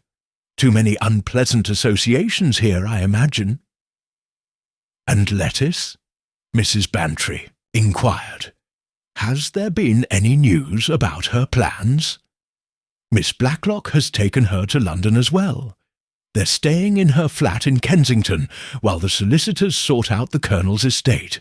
The hall will have to be sold, of course, though there's talk that Lettice may receive a small inheritance from her mother's family trust that was beyond the Colonel's reach." "A fresh start for her, then?" Miss Marple nodded approvingly. "Young people are remarkably resilient, and freed from her father's oppressive influence, she may flourish in ways that surprised even herself." After Dr. Haydock departed, Mrs. Bantry regarded Miss Marple with curious eyes. "You've never told me exactly how you first suspected Anne. What was the crucial clue that pointed to her specifically?" Miss Marple considered for a moment. "There wasn't a single definitive clue, Dolly. Rather, it was a pattern of inconsistencies. The theatrical positioning of the body suggested someone familiar with the play, but trying to implicate others who were more heavily involved. The financial motive seemed to disappear when I learned of the Colonel's bankruptcy, yet Anne never shared that information with Lawrence, despite their supposed plans to elope. And the blue note? That was perhaps the most telling element. It was cleverly written to play on the Colonel's suspicious nature, mentioning a plot involving him and his wife. But what plot could that possibly have been? Anne and the Colonel weren't plotting anything together, quite the opposite. The note was designed to mislead, to create the impression of some external blackmailer. "But how did you know it was Anne who wrote it? I didn't initially. I suspected Miss Blacklock, given her resentment toward the Colonel and her protective attitude toward Lettice." The blue paper in her writing desk seemed to confirm this. It was only later, when I learned more about Anne's nursing background and the inconsistencies in her story, that I began to see the full picture. Mrs. Bantry shook her head admiringly. You pieced it all together like one of your knitting patterns, Jane, seeing connections that the rest of us missed entirely. Human nature follows patterns, Dolly, just like knitting. Once you understand the basic stitches, the rest becomes clearer. Miss Marple sipped her tea thoughtfully. Though I must admit, this case was particularly intricate in its design. Later, that afternoon, as Miss Marple walked home through the village, she paused at the lych gate of St. Mary Mead's parish church. The ancient stone structure had witnessed centuries of human drama. Births, marriages, deaths, all the joys and sorrows of village life. Colonel Prothero had been buried here a week earlier, with only a handful of mourners in attendance. Inside the cool, dim interior, she found Reverend Clement arranging flowers at the altar. "Miss Marple," he greeted her warmly. "How nice to see you. I've been meaning to thank you for your role in resolving the tragic business with Colonel Prothero. The truth, however painful, brings its own kind of healing." "I believe it does, Vicar," she agreed, "though in this case the truth has left many wounded hearts behind. Indeed, I've been corresponding with Anne in prison. She's asked to see me, for spiritual guidance, she says. Will you go?" "Of course, whatever her crimes, she is a soul in need of comfort." He arranged a white lily in the vase with careful fingers. "She may face the death penalty, you know. The premeditated nature of the crime." "Yes," Miss Marple said softly, "I've thought of that. A terrible waste of another life." "You feel sympathy for her, despite what she did?" "I understand her desperation, Vicar. Not her actions, those were unforgivable, but the fear and hopelessness that drove her to them, in different circumstances, with different choices available to her." "We are all capable of darkness given the right circumstances." The vicar nodded. "That's what makes compassion so essential." Miss Marple left the church in a contemplative mood, her thoughts turning to the paradoxes of human nature. How the same heart could contain both love and hatred, how the desire for freedom could lead to imprisonment, how a life built on lies could eventually collapse under the weight of truth. As she approached her cottage, she spotted a slim figure waiting at her garden gate. Miss Blacklock, dressed for travel in a smart tweed suit and carrying a small valise. "Miss Marple," she called, "I'm glad I caught you. I'm on my way to the station, returning to London this afternoon. Miss Blacklock, this is an unexpected pleasure." "I wanted to thank you," the older woman said stiffly, "for your discretion regarding certain matters." Miss Marple raised her eyebrows inquiringly. "I'm not sure I understand." "The blue notepaper," Miss Blacklock clarified. "You suspected me initially, didn't you? Because of the paper in my desk and my connection to the theatrical production." "It was a possibility I considered," Miss Marple acknowledged.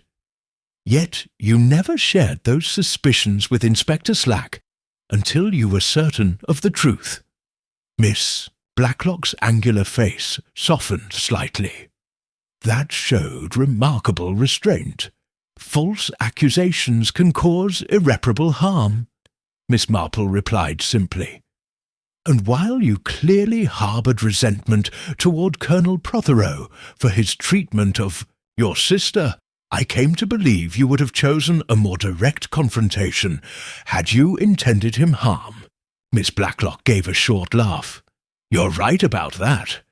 I despised Lucius for what he did to Helena, and I tried to protect Lettice from his influence. But murder? No, that would have made me no better than him. How is Lettice adjusting? As well as can be expected. She's young, resilient. I've arranged for her to study at the Royal Academy of Dramatic Art in the autumn. She has genuine talent, you know, something Lucius never appreciated." "A fitting new beginning," Miss Marple smiled. "I wish her every success." Miss Blacklock glanced at her watch. "I must go. My train leaves in 20 minutes. Goodbye, Miss Marple. I doubt our paths will cross again, but I shan't forget your role in untangling this tragic affair." As she watched Miss Blacklock walk briskly toward the station, Miss Marple reflected on the unpredictable nature of human connections. How lives could intersect briefly yet meaningfully in the midst of tragedy. How understanding could grow between the most unlikely individuals. The case of Colonel Prothero was closed now, the truth revealed, justice in process. Yet its effects would continue to ripple outward, touching lives in ways that none could fully predict. Some, like Lettice, might find unexpected freedom from the tragedy. Others, like Lawrence Redding, would carry the scars of betrayal for years to come, and Anne Prothero would face the consequences of her desperate choice. A final, fatal dance that had brought her not liberty, but its opposite. Miss Marple turned toward her cottage, where her garden awaited attention, and her knitting sat patiently by her favourite chair. The great dramas of life played out even in quiet villages like St. Mary Mead, she mused. But the rhythms of everyday existence continued regardless. A reassuring constancy in a world where human passions could disrupt the most serene of surfaces. Chapter 11. Reflections. 3 months after the events at Gossington Hall, autumn had painted St. Mary Mead in rich golds and russets. Miss Marple sat by her fireplace, a completed piece of knitting in her lap, a warm shawl destined for the church charity bazaar. The case of Colonel Prothero had faded from village gossip, replaced by newer, less tragic topics. The Evening Post had brought a letter from Mrs. Bantry, who was visiting relatives in Scotland. It contained a newspaper clipping reporting that Anne Prothero had been sentenced to life imprisonment, the death penalty having been commuted due to mitigating circumstances presented by her defence. Miss Marple was quietly grateful for this act of mercy, though she knew the years ahead would not be easy for the woman who had chosen such a desperate path. A gentle knock at her door proved to be Dr. Haydock, making one of his regular social calls. "Thought you might like to know," he said, settling into the chair opposite hers. "I've had word from London about Lawrence Redding. He's doing rather well, apparently. Has a commission to paint a portrait of some minor aristocrat or other." "I'm glad to hear it," Miss Marple replied. "He deserves a chance at happiness after all he's been through. Lettice Prothero is thriving at Raider, according to Miss Blacklock's Christmas card.